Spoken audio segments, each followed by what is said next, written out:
I mean, as it is, we Patrick Harvey and his colleague Lorna Slater are fizzing. They seem even angrier with the SNP than the Tory party are. So what does this mean for the SNP's hold over Scotland and the Scottish Parliament and the running of a devolved government? Joining me now is Alex Salmond, the former First Minister of Scotland, the former leader of the SNP, now leader of his own party, the Alba party. Welcome to the show, Alex. Great to be here, Ed. Well, on the one hand, there's no one better to unpack Scottish politics for Times Radio listeners, but perhaps from the SNP's point of view, there may be no one worse. Alex, tell us what is happening, in your view. Well, the Bute House Agreement has been brought to an end. I mean, the Greens were already going to have a vote of their membership on it, and Humza's beaten them to the punch. I mean, the Bute House Agreement, the arrangement between the SNP and the Greens, has been a disaster. It's been a disaster for Scotland, a disaster in many ways for both parties. The first line in the agreement was progress towards independence. The second line in the agreement was progress to the climate change targets. And the government has failed on both of these cardinal aims, and instead have been sidetracked into the highways and byways of culture wars, identity politics, self-identification, and much of the nonsense which has been foisted upon the SNP government by its Green coalition partners. So, if today's the funeral for the Bute House Agreement, there won't be many people in Scotland turning up. So trying to be as objective as you can, is this actually a good move by Humza Yousaf? He effectively says he is taking back control. He's made the first move. He, as it were, has seized the agenda and ditched the Greens, who you say are to blame for the SNP being diverted into culture wars and the like. Well, the trouble in politics, what you do is very important, and how you do it is equally important. And I'm afraid Humza Yousaf today has managed to insult every opposition party. Now, if you're going to run a minority government, by definition, you must try and not insult at least one of the opposition parties, otherwise they'll vote you out. I mean, a much more sensible way to end the agreement, I would have thought, would be to have told the Greens that the SNP, like the Greens, were going to put it to their membership, and then nobody could have complained about that. I mean, as it is, we Patrick Harvey and his colleague Lorna Slater are fizzing. They seem even angrier with the SNP than the Tory party are. So I don't think Humza Yousaf will get much support from that quarter in the near future. And of course, inadvertently, but I think rather well, Humza Yousaf has managed to make Regan, the Alba MSP, the most powerful MSP in the Scottish Parliament, because she now has the swing vote in the Parliament. And I'm sure that Regan, who I spoke to just 5 minutes ago, will use that power very wisely indeed to progress the cause of independence, to protect the rights of women, and to try and find a way to restore competence within the Scottish Government, which has been so badly lacking recently. That's right. Your colleague does have the casting vote for what is now a minority government. What will the SNP really be able to do in the Scottish Parliament before the next Scottish parliamentary elections? Because obviously, I think for financial measures, they can expect some support, but for normal run of business, it will be difficult for them to pass any legislation, won't it? Well, things are going to come to the touch much quicker than that. I mean, the Tories are putting down a motion of no confidence in Humza Yousaf. So that's the first hurdle, and that'll be next week, probably, that'll be called. So Regan says to me, very sensibly, with great poise, that she's writing to the First Minister, setting out many of Alba and her concerns about the direction of the Scottish Government recently, and asking what he's going to do to improve things and to sustain things, i.e. progress towards Scottish independence, protection of the rights of women and girls, and how he's going to set about restoring some level of competence within the Scottish administration. So what you're saying is that not only does your Alba colleague have the casting vote, but she may be able to a certain extent, set the agenda for the SNP and potentially even form an informal coalition if the First Minister agrees to some of the things she's asking for. Well, what she said is that she'll address these matters on a vote-by-vote basis in the interests of Scotland, as you'd expect from a politician as polished and confident as Regan is. But she undoubtedly is in an influential position, and she'll use that influence for the benefit of Scotland. I mean, there's many controversial pieces of legislation coming up. I mean, the proposal to abolish juries in some trials is deeply controversial. the idea of inserting trans rights again into a misogyny bill is very controversial. And across a range of issues, the failure to complete the A9 would be another hugely controversial issue, which Ash Regan would like to see the promises made to the people of the Highlands redeemed. So there's any amount of issues to progress, and it's going to be up to Humza Yousaf whether he convince my colleague and the rest of the Parliament where he's now going to set about doing things. I mean, he said this morning that he felt liberated from the Green Root House Agreement, the Green Coalition. Well, it's up to him to set out how he's going to use his newfound liberation. I mean, you can run a minority government. I mean, I ran an administration for 4 years between 2007 and 2011 with only 47 votes in the Parliament. Humza Yousaf has 63. But the trick to running a minority government is to have the opposition more frightened of an election than you are. And it's not certain that that's the position in the Scottish Government and Parliament at the present moment. I mean, I think the SNP are probably the most frightened of an election of all. That's very good insight. Can I just ask, is Ash Regan going to publish her letter to the First Minister so that we can see what Alba are suggesting, things like you suggested, like the completion of the A9, for example? Well, that's a matter for Ash Regan, of course, but I would, knowing Ash as I do, I would be pretty certain that she'll make this public. I mean, I think you're far better to set out priorities in the interests of the Scottish people and to do it plainly and in plain sight, as opposed to engaging in backroom agreements. So, yes, I would imagine it's up to Ash how she conducts it, but I would think she has in mind to publish that letter. There's a lot hanging on this because Labour have just confirmed that they will vote against the SNP in the no confidence motion. So you've got Labour, the Tories, I presume the Greens as well. In a funny way, Ash Regan has more power than Alba has ever had, but it's also a very, very difficult situation for your party because you could bring down the government or you could be accused by the government's critics of keeping it in power. Well, of course, a vote of no confidence in a First Minister and the rules of the Scottish Parliament doesn't inevitably mean an election. There's a period in which someone else gets the chance to form an administration. Maybe there's better leaders than Humza Yousaf in the ranks of the SNP, for example. But we're lucky in this situation where a great deal of influence has been bestowed upon a single member of the Scottish Parliament. We're very fortunate indeed that someone with the common sense, the poise and the confidence, as Ash Regan has, and somebody who undoubtedly has Scotland's interests at heart. Brilliant. Well, Alex Salmond, the former First Minister of Scotland, now leader of the Alba Party, thank you for coming on the show. And Ash Regan's ears must be burning. I've never heard one individual politician showered with so much praise by another. But it was a useful insight into how Scottish politics is developing in a very fast way since today's bombshell announcement. And let's now go to somebody very important, Jackie Baillie, the Deputy Leader of Scottish Labour and an MSP. Welcome to the show, Jackie. Thank you. I did think it was quite extraordinary what I was hearing from Alex Salmond, that it seems that Alba is prepared to, keep in play a chaotic and incompetent administration and a very weak and useless First Minister. Quite extraordinary, but there you go. It is politics at its worst, probably.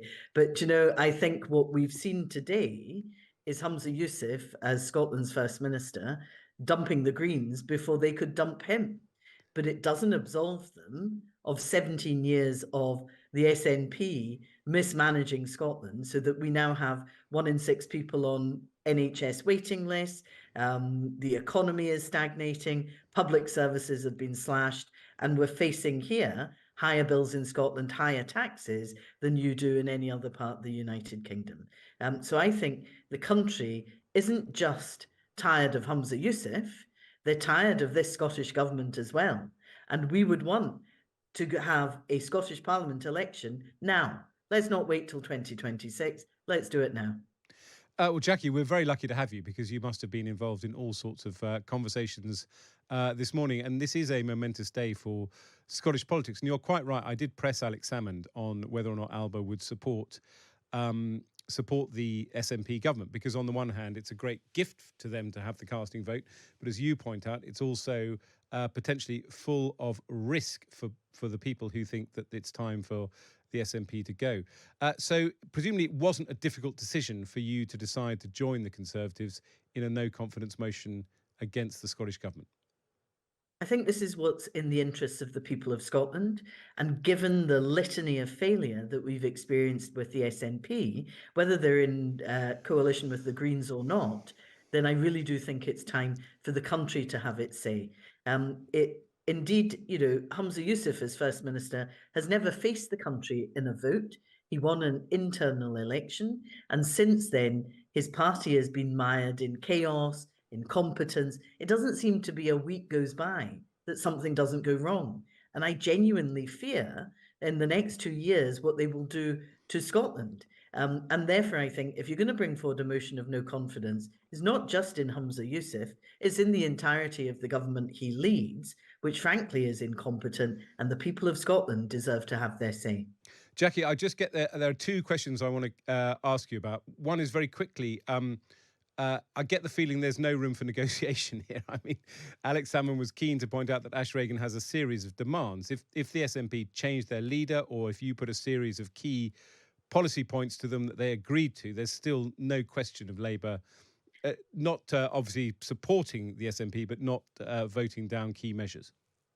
Look, I've knocked on so many doors over the past few months, if not the past year, listening to people on their doorstep describing the challenges they face, whether it is they're waiting on an NHS appointment, whether they can't cope with the cost of living, whether they just think their bills are going up, and the government is adding to it and not understanding the challenges they face. Whatever reason, people are saying they want change. They don't want the Tories at Westminster. They don't want the SNP in Holyrood. And forgive me for saying this, but I think that Scottish Labour is the change that Scotland needs. That's certainly what I'm hearing on doorsteps. And people from both the Conservatives, the Lib Dems, and yes, the SNP, former voters of the SNP, are now coming across to vote for Labour.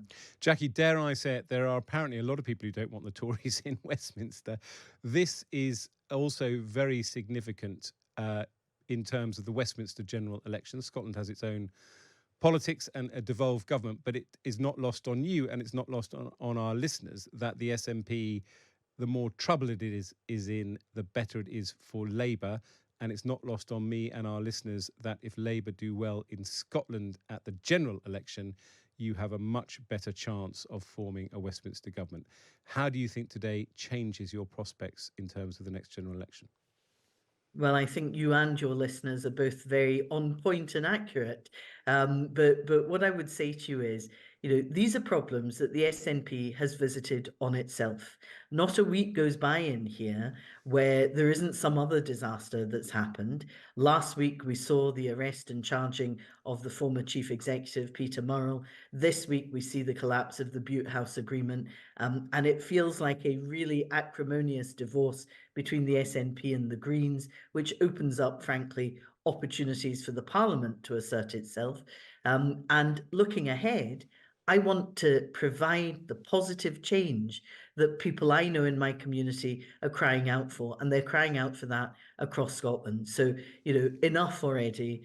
Let's get the First Minister out of the way, the Scottish Government, which is failing the people of Scotland, out of the way. Let's have a Scottish Parliament election now. Jackie Baillie, Deputy Leader of Scottish Labour, thank you for coming on the show. What a day of drama in Scotland. How lucky we are to hear from the power brokers, to put it bluntly. The Alba party now has the casting vote. What are they going to demand from the SNP? We heard from Alex Salmond, the leader of that party. Jackie Baillie, Deputy Leader of Scottish Labour, talking about Labour's plans to vote, breaking the news that Labour is voting against the SNP in the no confidence motion, and the implications that has, frankly, for the general election. So let's unpack some of that now with Kieran Andrews, the Times Scotland political editor. Welcome to the show, Kieran. Hi, Ed. I'm sorry to sound so overexcited, but this is a very exciting day for Scottish politics, to put it bluntly, isn't it? It's been an incredible day for Scottish politics, starting from early this morning when news emerged that there was going to be an emergency cabinet meeting to effectively ratify the ending of the coalition government between the SNP and the Greens, and moving at lightning pace through that from Humza Yousaf's press conference at Butte House, where he insisted he was, as you say, taking back control and showing strong leadership rather than being bounced into this decision by both Green Party members and senior figures within his own party, right through to First Minister's questions, where we heard that Douglas Ross, the Scottish Conservative leader, is lodging that vote of no confidence in the First Minister. We then saw Patrick Harvey, the co-leader of the Scottish Greens, furious in the chamber and heavily implying that the Greens will vote with that vote, that they have no confidence in Humza Yousaf. Green MSPs are meeting this afternoon to finalise that decision. As you quite rightly then discussed with Alex Salmond, that leaves irony of all irony. Yes. Ash Regan, a former SNP minister who quit the party in a large part over the direction that she saw going in because of that deal with the Greens, Yes. joined Alex Salmond's party, could now keep Humza Yousaf in post and indeed potentially the SNP in government. There's a key question, Kieran, that I couldn't ask Jackie Bailey, the Scottish Labour Deputy Leader, or Alex Salmond, which is because they would have given me a biased view. But what lies behind Humza Yousaf's strategy? Why did he make this decision today? Give us your objective view on that, because that's fascinating. Well, it does appear that Humza Yousaf was trying to an extent at least, jump before he was pushed. The Scottish Government announced a couple of weeks ago that they were not going to meet and they were getting rid of climate change targets because they had no hope of meeting them. This sparked fury in the Scottish Greens, who were planning to hold a vote next month on whether to continue with continue to be in government at all. And there was increasing feeling from within the SNP that to sustain that kind of slow bleed over 4 weeks of just a drip of Greens making increasing demands, when frankly the SNP feel they have nothing left to give them, meant that Humza Yousaf might as well just get out ahead of it and kill the whole thing off now. Absolutely fascinating. It may be a very smart strategic political move, or it could have been basically a catastrophic decision. Time will tell over the next 7 days. Scottish politics is going to be one area that we will check in on very regularly on Times Radio.